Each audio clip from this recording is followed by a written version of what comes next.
आप इस पार्टिकल को लेट से ऐसे प्रोजेक्ट करते थे, ठीक है, अगर ये y है और ये x है तो ठीक है। उसके बाद जो हमने निकाल लिया था अभी तक, मान लो इस पार्टिकल को मैंने u से फेंका है at an angle theta. What is theta? Theta is the projection angle which is by default it is angle between initial velocity vector and horizontal axis. Am I clear to everyone? Horizontal axis और initial velocity के बीच में जो angle होता है that is called theta and sometimes it is also called projection angle. क्या सब लोगों को मेरी बात समझ में आ रही है? Yes. Okay okay. जहां पे आपने फेंका और जहां पे पार्टिकल लैंड करता है, प्रोजेक्टाइल लैंड करता है, इस हॉरिजॉन्टल डिस्टेंस को हम लोग स्पेशल नाम देते हैं, that is called range of the projectile, horizontal distance को। और मैंने आपको बताया था कि ये क्या होता है, हॉरिजॉन्टल डिस्टेंस आपको निकालना है तो स्पीड इनटू टाइम, तो आपने स्पीड इनटू टाइम निकाला था। क्या हॉरिजॉन्टल डायरेक्शन में कोई एक्सेलरेशन है क्या सर? बिल्कुल नहीं एक्सेलरेशन है, क्योंकि कोई फोर्स नहीं है हॉरिजॉन्टल डायरेक्शन में। सो जब आपने रेंज निकाला था तो वो रेंज आया था u square sine 2 theta upon g. Clear है sir? Total time of flight आया था, total time of flight. Time of flight क्या होता है सर? बॉल कितनी देर हवा में रहा है या ऑब्जेक्ट कितनी देर हवा में रहा है, टाइम ऑफ फ्लाइट का ये मतलब होता है। ये नहीं होता है कि टाइम फ्लाइट का टाइम, ये नहीं होता है। टाइम फ्लाइट बॉल कितनी देर या ऑब्जेक्ट कितनी देर हवा में रहा है। Okay, the duration of time in which the particle is in air, ठीक है ना, कितनी देर के लिए रहा है वो पार्टिकल। ये आया था 2u sin theta by G. Okay, so this was time of flight. एक और चीज हम लोग निकाल लेते हैं कि बिल्कुल टॉप मोस्ट पॉइंट पे क्या होता है, वेलोसिटी जीरो होती है, बिल्कुल टॉप मोस्ट पॉइंट पे, ठीक है। और इस डिस्टेंस को हम लोग बोलते थे जहां पे मैक्सिमम वेलोसिटी जीरो हो। देखो एक ऐसा पॉइंट आता था, अगर तुम्हें ध्यान हो, तुमने क्या किया स्टार्टिंग में, इस बॉल को अगर यू से फेंका था तो ये धीरे धीरे जाती थी बॉल, और एक टाइम पे इसकी वेलोसिटी जीरो होती थी, उसके बाद बॉल रिटर्न होती थी।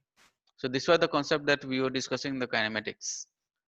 Okay, and this was your ground. तो यहाँ से फिर से और फिर यहाँ पे टकरा जाता था U से with negative direction. Why negative direction? Because of the direction. तो जहां पे maximum velocity zero हो, so this is called H max, maximum height, and maximum height was U square sin square theta upon 2g, ये H max आया था। Maximum height पे, ये maximum height पे वेलोसिटी जीरो है। कौन सी वेलोसिटी जीरो है? मैंने बोला x में कोई एक्सेलरेशन है ही नहीं, ना ही डी एक्सेलरेशन है। डी एक्सेलरेशन क्या होता है दोस्त? Acceleration in opposite direction. तो उस वेलोसिटी को कम करने वाला कोई फिजिकल क्वांटिटी नहीं है वहां पे, तो वो वेलोसिटी हमेशा कांस्टेंट रहेगी। So that was u cos theta. आप u का कंपोनेंट लोगे हॉरिजॉन्टल में तो u cos थीटा आएगा, और वर्टिकल में क्या आ जाएगा, u sin थीटा। ये बहुत ही आसान चीज है।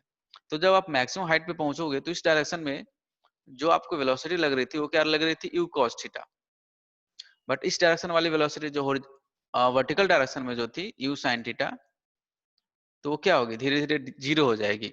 मैंने आपको एक टाइम बताया था कि यहाँ पे और यहाँ पे अगर आप टेंजेंट निकालोगे तो एक टेंजेंट पॉजिटिव आएगा और एक टेंजेंट नेगेटिव होगा। इसका मतलब है कि बीच में कहीं ना कहीं वेलोसिटी जीरो हो रही है, that's why velocity is changing his directions, कि बीच में कहीं ना कहीं जीरो है। सही बोल रहा हूँ क्या यार? मान लो एक पॉइंट है +5 और एक पॉइंट है -4, तो बीच में कहीं ना कहीं जीरो आ रहा हो ना यार? हाँ या ना बोलो यार। Yes, sir. तो ये Yes, कॉन्सेप्ट sir. तुम्हें यहाँ पे यूज करना पड़ेगा, ठीक है। चलो कुछ और छोटी बातें करते हैं हम लोग, ठीक है। यहाँ तक क्लियर है सब लोगों को?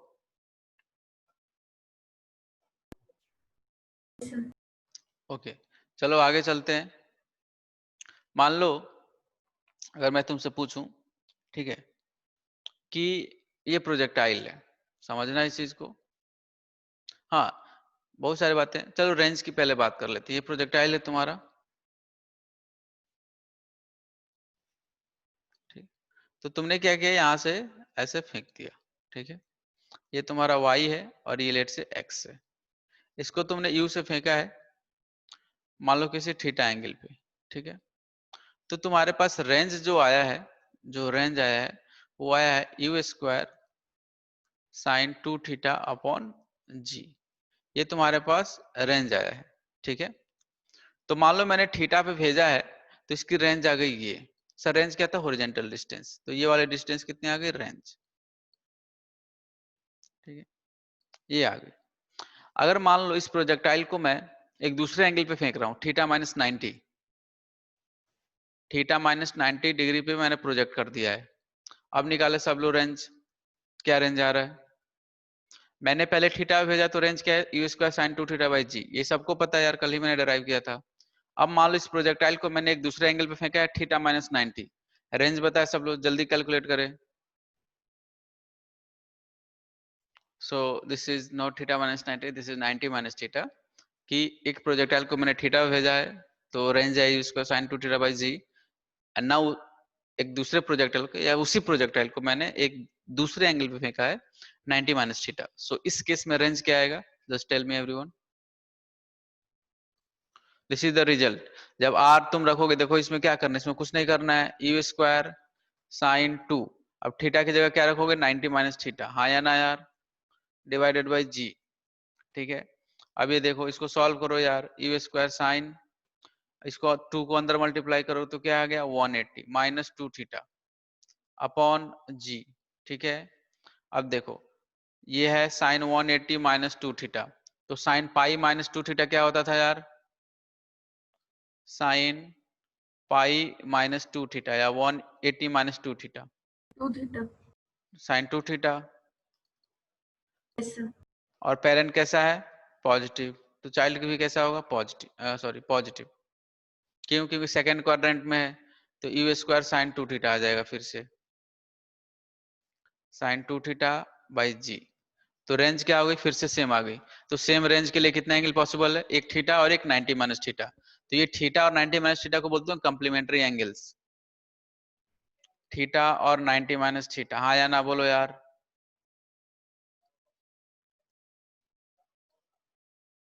नहीं आ रहा है क्या समझ में? अरे कुछ तो बोलो यार, हाँ ना, जय माता दी, कुछ भी बोल दो यार। समझ आ गया। सेम रेंज के लिए दोस्त दो एंगल पॉसिबल है, एक थीटा और एक 90 माइनस थीटा। मान लो रेंज आ रहा है 30 मीटर, एंगल कितना? 20 डिग्री। तो 30 मीटर रेंज लाना है तो दूसरा एंगल क्या होगा? 90 माइनस 20 कितना होगा? 70 डिग्री। तो थीटा और 90 माइनस थीटा पे सेम रेंज पॉसिबल है। So same range is possible for two different angles. लिख लो यहाँ पे, same range is possible for two different theta या टू डिफरेंट एंगल। क्लियर है क्या आप लोगों को ये बात? Same range is possible for two different theta और टू डिफरेंट एंगल। सुनना ध्यान से, ये वेलोसिटी इसमें क्या है? किसी थीटा एंगल पे। ठीक है, किसी थीटा एंगल पे। तो सारी चीजें तुम्हें ऑलमोस्ट पता हो रही है। मान लो किसी टी टाइम के बाद, ठीक है ना, यहां से टी इक्वल टू 0 पे मैंने इस प्रोजेक्टाइल को फेंका है या इस बॉल को फेंका है इस डायरेक्शन में, टी इक्वल टू 0 पे। ठीक है, और किसी टी टाइम के बाद यहाँ पे स्ट्राइक करेगा वो। ठीक है ना, तो वो टी टाइम तुम्हें पता है 2u sin theta by G, time of flight. मान लो मेरे पास कोई एक रैंडम टाइम है टी, ठीक है, या टी डेज मान सकते हो। तो किसी टी टाइम के बाद पार्टिकल यहाँ पे आ रहा है। ठीक है, किसी टी टाइम के बाद पार्टिकल यहाँ पे आ रहा है। तो अगर मैं तुमसे पूछूं यार, सबसे पहले देखो समझना है इस चीज को। अगर मैं तुमसे पूछूं कि इस पॉइंट पी का, मान लो पी पे आ गया पार्टिकल, पी पे आने में कितना टाइम लग रहा है उसे? टी टाइम लग रहा है। ठीक है, तो इसका अगर कोऑर्डिनेट पूछूं तो कोऑर्डिनेट तुम क्या बताओगे? X comma Y.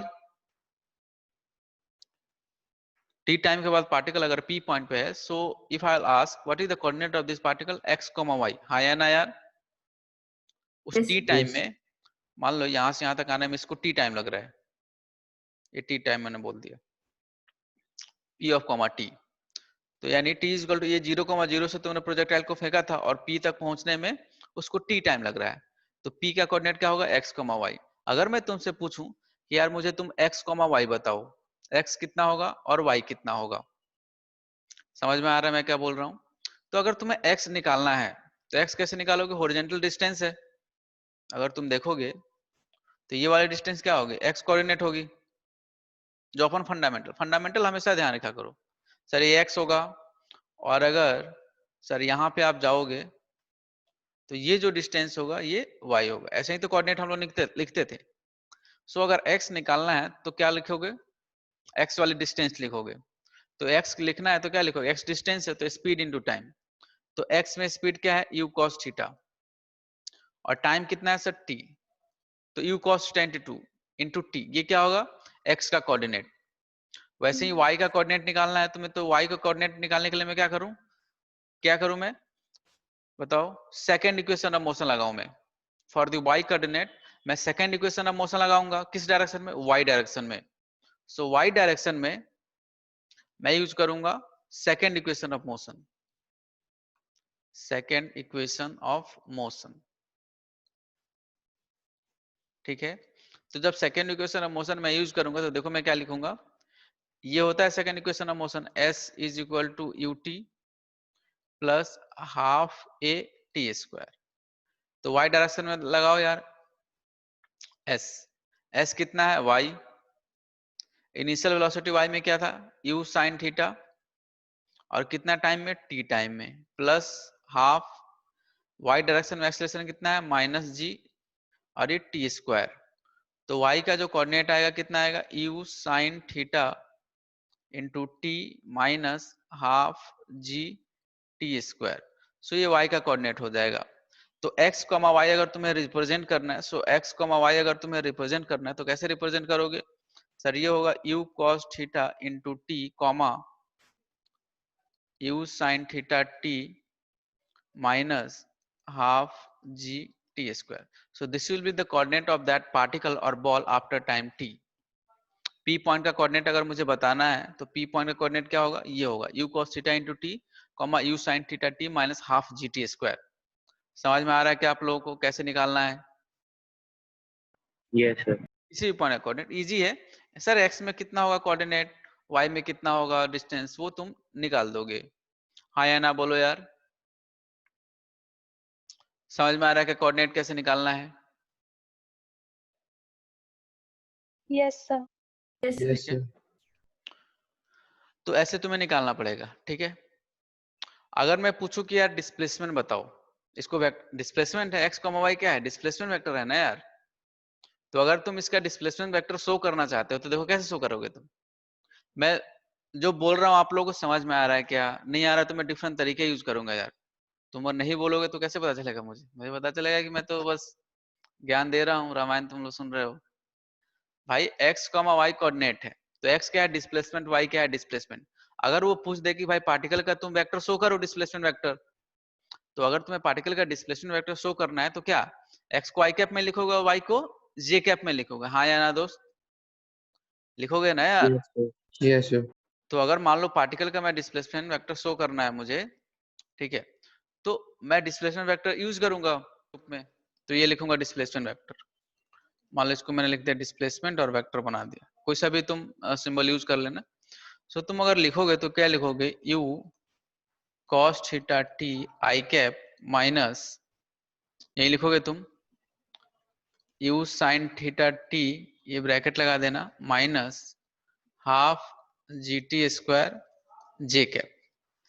T time के बाद, टी टाइम के बाद पार्टिकल का अगर डिस्प्लेसमेंट तुम्हें शो करना है तो तुम ऐसे वेक्टर के रूप में शो कर सकते हो, हाँ या ना। मान लो तुमने इस पार्टिकल को प्रोजेक्ट किया था ऐसे,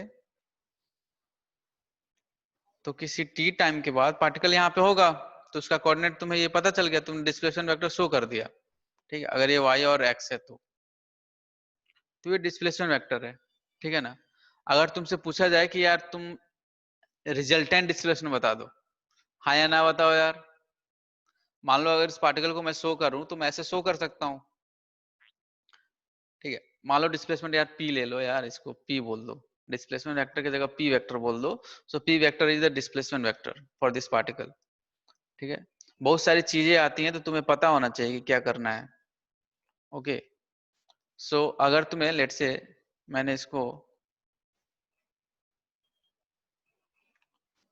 अगर मैंने इसको p वेक्टर शो कर दिया, p क्या है यार, डिस्प्लेसमेंट है, तो ध्यान रखना।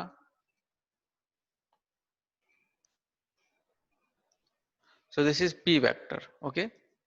तो अगर तुम देखोगे तो मैं इसको px बोलते सकता हूँ x वाले को, और y वाले को py बोल सकता हूँ। तो px कितना है यार, इतना है, और py कितना है, इतना है, हाँ या ना? x y में बोल सकता हूँ ना यार, x में डिस्प्लेसमेंट ये है, y में इतना डिस्प्लेसमेंट है, हाँ या ना बताओ यार? Yes sir. डिस्प्लेसमेंट। अगर मैं पूछूं कि यार पार्टिकल t टाइम के बाद जब p पॉइंट पे पहुंचेगा तो नेट डिस्प्लेसमेंट बताओ। नेट डिस्प्लेसमेंट कैसे निकालोगे यार? ये वाला वेक्टर होगा नेट डिस्प्लेसमेंट, इसको p नेट बोल सकते हो तुम। तो नेट डिस्प्लेसमेंट कैसे निकालोगे बताओ यार? नेट डिस्प्लेसमेंट के लिए क्या करूं मैं? सर दो वेक्टर है, रिजल्टेंट निकालना है, तो पी नेट। सर देखो सर, अगर आपको पी नेट निकालना है ना सर, तो आप क्या करो, इसका रिजल्टेंट निकाल लो, square root of a square plus b square, हाँ या ना यार? प्लस 2ab अगर cos थीटा करोगे तो थीटा कितना आ जाएगा, 90 डिग्री। दो वेक्टर के बीच में थीटा 90 होगा तो cos 90 0।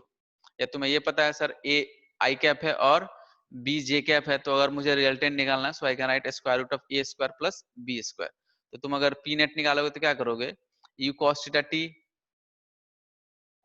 इसका स्क्वायर प्लस ये वाला कंपोनेंट, अगर मैंने इसको बोल दिया लेट से px, सॉरी py, तो py तुम लिख लेना पूरा py का स्क्वायर, हाँ या ना यार?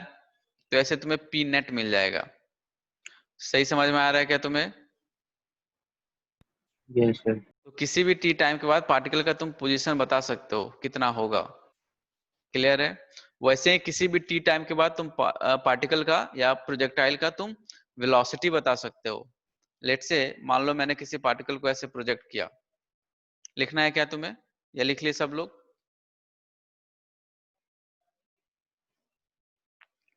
नेक्स्ट स्लाइड चले क्या हम लोग? Yes sir. Yes sir. तो मान लो किसी भी पार्टिकल का, मान लो मैंने पार्टिकल को प्रोजेक्ट किया, तो पहले तुमने डिस्प्लेसमेंट निकालना सीख लिया, यानी पोजीशन वेक्टर निकालना सीख लिया। मान लो कि मैंने इस प्रोजेक्टाइल को ऐसे फेंका, ठीक है, यू वेलोसिटी से, ठीक है, किसी थीटा एंगल पे, तो ये तुम्हारे पास y था और लेट से x था। अगर मैंने बोल दिया कि ये धीरे धीरे वेलोसिटी y का कंपोनेंट 0 होगा, फिर वापस बॉल यहाँ पे u से टकरा जाएगी। तो अगर मैं पूछ दे कि किसी t टाइम के बाद पार्टिकल का तुम वेलोसिटी बताओ, x और y में कितनी वेलोसिटी है। मान लो पार्टिकल किसी t टाइम के बाद यहाँ पे आ गया, ठीक है, लेट से इस बार ले लेते हैं s पॉइंट। किसी t टाइम के बाद पार्टिकल s पोजीशन पे आ गया t टाइम के बाद, ठीक है, टी टाइम के बाद। तो अगर मान लो यहाँ पे मैंने बोला कि यहाँ पे वेलोसिटी क्या है यार, vx है और कॉमा vy है। तो अगर मैं पूछूं कि यार टी टाइम के बाद पार्टिकल का x कंपोनेंट बताओ वेलोसिटी का और y कंपोनेंट बताओ, तुम आराम से बता सकते हो यार, x कंपोनेंट और y कंपोनेंट टी टाइम के बाद पार्टिकल का, जब पार्टिकल ऐसे मूव कर रहा होगा इस पाथ पे। तो अगर मैं पूछूं कि यार vx कितना होगा, तो vx कितना होगा? हाँ yes Girisha, tell me what is the value of vx? T time के बाद पार्टिकल की वेलोसिटी क्या होगी x में? मैं बता रहा हूं तुम्हें, vx क्या हो जाएगा, u cos थीटा, वो चेंज नहीं होगा। vy क्या होगा, y डायरेक्शन में हमेशा तुम्हें इक्वेशन ऑफ मोशन से खेलना पड़ेगा। जब भी प्रोजेक्टाइल आएगा तो y डायरेक्शन में हमेशा तुम्हें इक्वेशन ऑफ मोशन से खेलना पड़ेगा। x में क्या होगा, x में तुम्हें नॉर्मल मेथड 7th और 8th वाला, क्यों? क्योंकि x में कोई एक्सेलरेशन नहीं है दोस्त। समझ रहे हो? बताओ मैं कितना बोलता हूँ यार। तो y में तुम्हें हमेशा इक्वेशन ऑफ मोशन से खेलना पड़ेगा, और x में नॉर्मल मेथड। x में क्यों नॉर्मल मेथड यार? क्योंकि x में कोई एक्सेलरेशन नहीं है। और y में क्यों इक्वेशन ऑफ मोशन? क्योंकि y में हमेशा एक्सेलरेशन लग रही है नीचे की तरफ g, जो कि y डायरेक्शन में है। तो तुम y में क्या लगाओगे, फर्स्ट इक्वेशन ऑफ मोशन, कैसा, v is equal to U plus A T y में। तो फाइनल वेलोसिटी vy तुम्हें निकालना है, इनिशियल वेलोसिटी y में क्या है, u साइन थीटा, और ये माइनस जी इंटू टी टाइम के बाद। तो अगर इस s का अगर तुम्हें कोऑर्डिनेट है vx कॉमा vy, अगर तुम इसको रिप्रेजेंट करोगे तो vx कितना होगा, u cos थीटा, और vy कितना होगा, u sin theta minus gt। किसी भी t टाइम के बाद तुम x में और y में वेलोसिटी का कंपोनेंट बता सकते हो, या वेलोसिटी बता सकते हो, और पोजीशन भी बता सकते हो, हाँ या ना बताओ यार? Yes, sir. Yes sir. अगर मैं बोलूं कि यार तुम वेलोसिटी वेक्टर लिखो, तो वेलोसिटी वेक्टर तुम लिख सकते हो। कैसे लिखोगे टी टाइम के बाद? सर ये देखो, ये होगा x में तो u cos theta i cap plus u sin theta minus gt ये j कैप, ये वेलोसिटी के i cap j cap component हो गए। तुम सीखो प्रोसेस को, मैं कैसे सोचता हूं कि वेक्टर है तो i कैप j कैप लिख दिया। तो मान लो अगर तुम इधर vx लिख दिए, इधर vy लिख दिए, तुम्हें vx vy पता है, तो नेट वेलोसिटी कहाँ आएगा यार, यहाँ पे इसका नेट वेलोसिटी आएगा इस वेक्टर का। सो v नेट अगर तुम्हें निकालना है, यस निदिता टेल। तो हम इसमें सेकंड इक्वेशन क्यों नहीं यूज कर रहे? सेकेंड इक्वेशन इसलिए नहीं यूज कर रहे हैं कि सेकेंड इक्वेशन से हम लोग डिस्प्लेसमेंट निकालते हैं निदिता। सेकेंड इक्वेशन था s equal to ut plus half at square, तो उसमें आपको डिस्प्लेसमेंट निकलेगा and we are like interested in finding the velocity, so we must use first equation. Okay sir, ठीक थैंक यू। है, okay अगर आपको V net निकालना है तो मैं क्या करूं यार, वेक्टर है वी नेट निकालना है, रिजल्टेंट निकाल लो, हाँ या ना। तो रिजल्टेंट निकालोगे तो क्या लिखोगे सर, ये देखो वी नेट अगर आपको निकालना है सर, तो आप क्या करो, इसका रिजल्टेंट ले लो। तो रिजल्टेंट क्या होगा, u cos थीटा इसका whole square plus u sin theta minus gt का होल स्क्वायर। सो ये क्या हो जाएगा सर, वी नेट आ जाएगा। और डायरेक्शन क्या आएगा वी नेट का, देखो यहाँ पे डायरेक्शन आ जाएगा। अगर तुम्हें पिक्टोरियल व्यू शो करना है तो क्या करोगे सर, ये देखो यहाँ पे कहीं होगा vx और यहाँ पे कहीं होगा vy, और इसका नेट कहाँ आएगा सर, यहाँ पे आएगा ये v नेट। तो ऐसे भी तुम शो कर सकते हो। क्लियर है क्या सब लोगों को? Yes, sir. Yes, sir. Yes sir.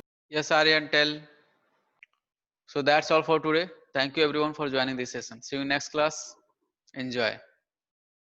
Thank you, Thank sir. you, sir.